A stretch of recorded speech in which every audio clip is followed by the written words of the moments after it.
Round 2 of the Nations Championship is now complete and it is time for my team of the week. But before we do get into it, if you do enjoy the content, please don't forget to like and subscribe to help the channel grow. I really do appreciate all the support. There's been so much kind of good comments, positive comments, even good feedback as well in the comments, and I really do appreciate it.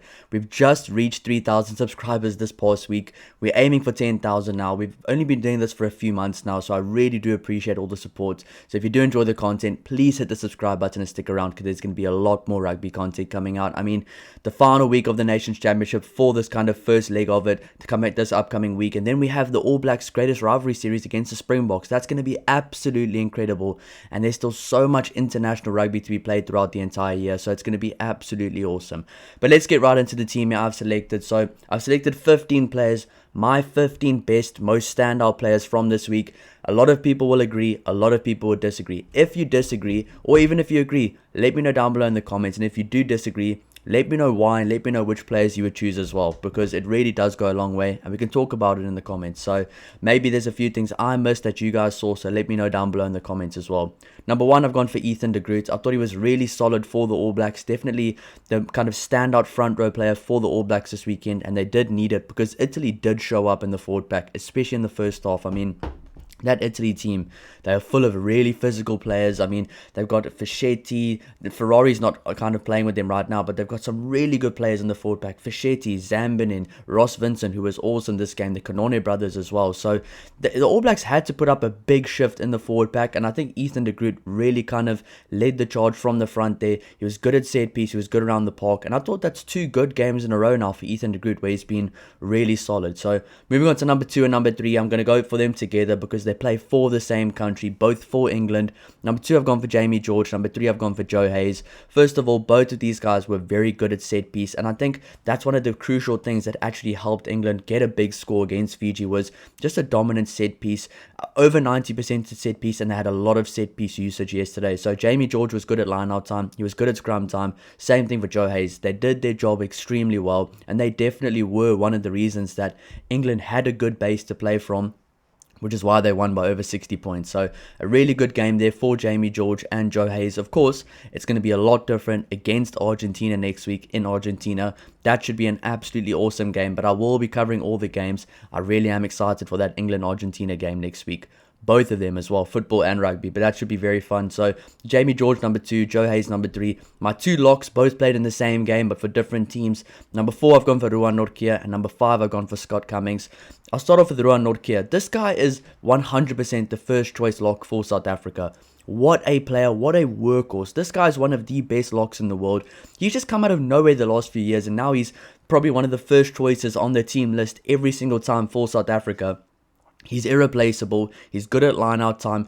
He's very quick as well. We saw him charging down the field with his long strides. He's been playing some incredible rugby recently, and I do believe that Ruan Nortje could be a future captain of the Springboks post 2027, but obviously we'll have to see by then. There's still good guys there like a Paul de Villiers, Damian Willems, and all those guys that can lead the team in the future. But for me, Ruan Nortje looks like a future Springbok captain, and he plays like it as well. The way he's going on now, he could get to 100 caps by the end of his career and become a legend because he's playing some really good rugby right now. He does the unseen hard work so well, and he's just a workhorse for the Springboks. Now moving on to number 5, Scott Cummings. I saw these comments as well, and I actually do agree with it. That could have been Scott Cummings' best game ever for Scotland. He was awesome. He was everywhere. He was breaking the line, and I do believe that was at the fault of the Springboks, but he still played some incredible rugby. He's a workhorse. The work rate this guy puts in. He's one of those players, he's integral to the Scotland forward pack, and he's actually overlooked a lot because they have guys like Rory Dodge, Skuman, who are the other guys as well? Rory Dodge, Skuman, Matt Ferguson, Jack Dempsey, all these other guys which are some really good players, Ewan Ashman as well. But Scott Cummings really gets overlooked a lot of the time, but he's such an underrated player for Scotland. He's a really good player in the Scotland team. I mean, a really good performance from him. I think I gave him an 8 or a 9 in the player ratings. He was one of Scotland's best players by far. Now moving on to the loose forwards, I've gone for 3 different players from 3 different teams. Lenny Nushi at number 6, then at number 7, Fraser McWright, and number 8, I've gone for Sean Jansen. Three very exciting players. Lenny Nushi had a really good game on attack, on defense as well. I think he had something like 19 carries and 17 tackles or something like that. A huge performance, a monster performance. And this guy is a monster. He's only 21 or 22 years old, and he's playing rugby like he's been there for years now. He got put into the Six Nations squad this year, and I wasn't really sure what to expect from him because I haven't seen much from him. Yeah, I saw the videos of him at under 20 and he looks like a grown man. But this guy's a really good player. I mean, on both sides of the ball, his work rate's excellent. He was part of that Montpellier team this year that went to the top 14 final. He is a special player and he is definitely one to watch. I fully expect him to start in more games going forward because Lenny Nushi is a very good player. Then number 7, Fraser McWright, beating defenders, giving 100% all game. Most tackles made for Australia, I think, as well, and most carries made as well. He was absolutely incredible for the Wallabies this week. He was one of the only guys giving 100% the whole game, so you got to feel for a guy like Fraser McWright.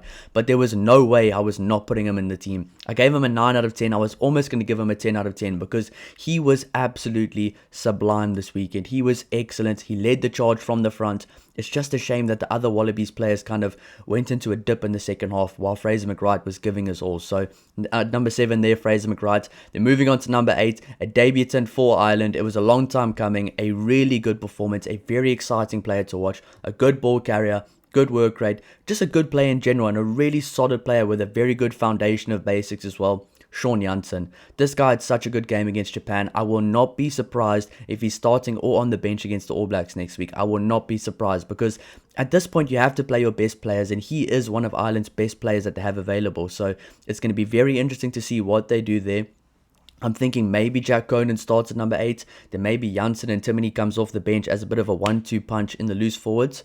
That could be very fun, and it could be something that they could be utilizing this week. So that should be very interesting with the Ireland selection. But Sean Janssen to end off my forward pack there. Moving on to the back line, number 9, I've gone for Maxime Luku, the France captain.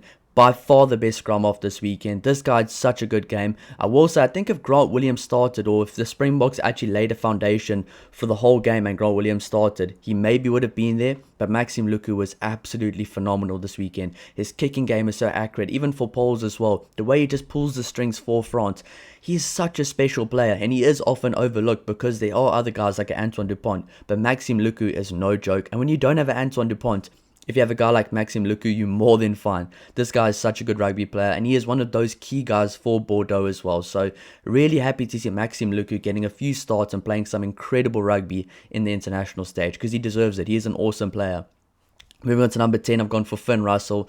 Number 10 was a weird one for me. I thought Finn Russell was really good, but no number 10 for me this week really stood out as an amazing game. I thought Intermac was okay, or quite solid. Finn Russell was probably the best 10, and the other guys, Ruben Love was not at his best. I thought Andre Pollard was good as well. I just think Finn Russell maybe stood out a little bit more than those guys. You can't look at that final pass of the game and say, oh, but he could have done that.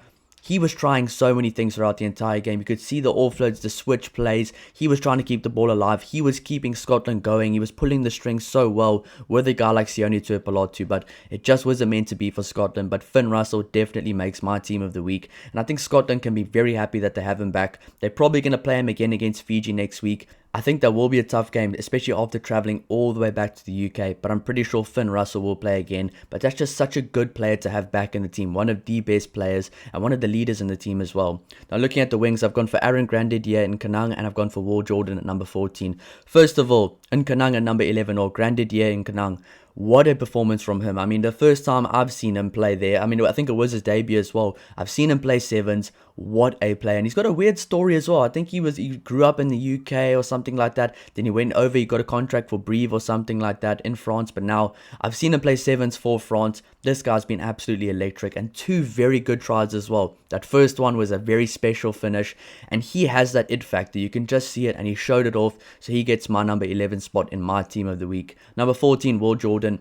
What more can I say? One of the best players in the world. And if he carries on like this, he will be nominated for World Player of the Year. And if he carries on exactly like this, he can win it as well. A hat-trick this game. This guy's everywhere. He works off his wing. He slots in at fullback. He slots in at outside centre. The work rate on this guy is absolutely incredible. And I saw a comment saying he's not that good in one of my videos. I'm like, seriously? Will Jordan is one of the best players in the world. Yes, he doesn't sidestep people. Yes, he doesn't run over people. But he's one of the most intelligent players, and he uses his speed and his skill to his advantage. So Will Jordan at number 14 for me. Then in the centers, two players from the same game but different teams as well. Number 12, Sione Tuipulotu, and number 13, Jesse Kriel. For me, Sione Tuipulotu has to be my player of the week. Between him and Will Jordan, but Sione Tuipulotu was absolutely incredible. He was everywhere. He was doing everything. He was breaking the line. He was playmaking. He was physical. He didn't take a step back the whole game. He was embodying that challenge of the game. He took the game to South Africa, and you have to respect that. I mean, I saw a podcast the other day with Sione Tuipulotu talking about how much he just loves to compete, and you could see it in this game, and he was my player of the week. A losing team, but player of the week. Just shows how special that performance was from Sione Tuipulotu. And the thing is, he does games like that regularly. He really does. I think maybe he took it to a different level this game, but he does that on a regular basis. So Sione Tuipulotu, number 12. Number 13, Jesse Kriel. A good game from Jesse Kriel. A solid game. Maybe a few defensive lapses with Damian Willemse at 12 alongside him. Probably a combination that needs to build a bit more cohesion. I think moving Willemse from 15 to number 12, you could see there were a few defensive lapses there, but that's not either of their faults. That's just a cohesion thing, and Scotland playing well as well. But Jesse Kriel, a really good try to kind of seal the deal at the end of the game. He's been scoring some really good tries recently, and his footwork he showed there and his pace. Jesse Kriel has come such a long way in his career, and he's back at his best. So number 13, Jesse Kriel, the final player on this list. I will go over the team one more time. But the final player on this list at number 15, he normally plays number 10, is Mathieu Jalibert. I mean, it can't be anybody else. I thought maybe Kyle Rowe, but Mathieu Jalibert was really good this weekend. He pulled the strings from the back. He still played the same way he plays at number 10. He could still do his cheeky variation of his chip kicks, his grubbers, his kicking game. He was a special player this weekend. He pulled the strings so well. He led France from the back, and he looked really comfortable at number 15. So I wouldn't mind seeing that 10-15 kind of axis of Intermac and Jalibert again, because they look really good together. So number 1, Ethan de Groot. Number 2, Jamie George. Number 3, Joe Hayes. Number 4, Ruan Norkia. Number 5, Scott Cummings. His best game ever for Scotland in my opinion. Number 6, Lenny Nashi. What a performance. Number 7, Fraser McWright. That was special. Number 8, Sean Janssen. Hopefully we can see a lot more from him. Number 9, Maxime Luku. Number 10, Finn Russell. Number 11, Aaron Grandidier and Kanang. Number 12, Sione Tuipulotu, and my player of the week as well. Number 13, Jesse Kriel. Number 14, the hat-trick hero, Will Jordan. And number 15, Mathieu Jalibert. Let me know down below in the comments if you agree. And if you do disagree, let me know as well. But let me know why, and let me know which players you would pick as well. Thank you so much for all the support, and I'll see you in the next one. Cheers.